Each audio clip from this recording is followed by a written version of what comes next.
It's Black History Month, and we're talking about the Ethiopian princess Andromeda from the mythological story of the hero Perseus. Her parents are the king and queen of Ethiopia, Cepheus and Cassiopeia. But the story goes Cassiopeia boasted about how beautiful her daughter Andromeda was, saying that she was more beautiful than even the Nereids. This made Poseidon mad, and the only way to placate him was to offer up Andromeda as a sacrifice to a sea monster, so they chained her to a rock and just left her there.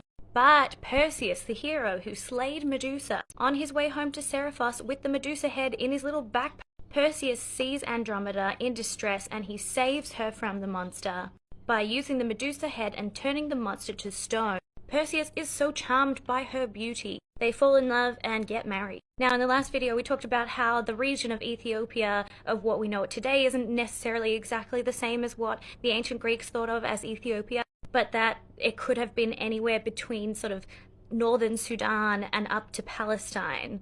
But with all of that considered, Andromeda should be black, right? Or at least a woman of color. Except that in almost all artistic representations of Andromeda, she's white, including the 1981 Clash of the Titans movie with Harry Hamlin, as well as the 2010 Clash of the Titans with Sam Worthington.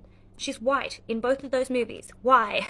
We also talked about how Ovid, in two different texts, makes references to Andromeda's skin being dark. The ancient writers Hyginus, Strabo, and Pliny also make references to Andromeda's dark skin. I love how Ovid says two people of very disparate skin tones will inevitably be attracted to one another, because that's exactly what happened with my parents.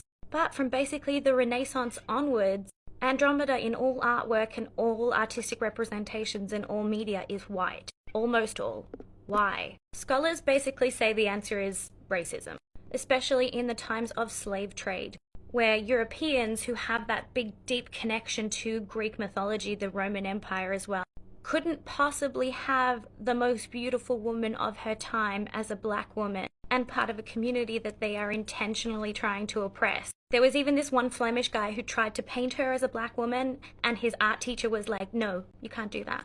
Because how could such a beautiful princess have dark skin? That doesn't fit with their narrative, does it? But ancient writers say she was black, she was African, and she was the most beautiful princess. She was so stunning that her whole family got turned into constellations. Mythical Ethiopia was the extreme southeast, where Helios began his journey. For the Greeks, that's Africa.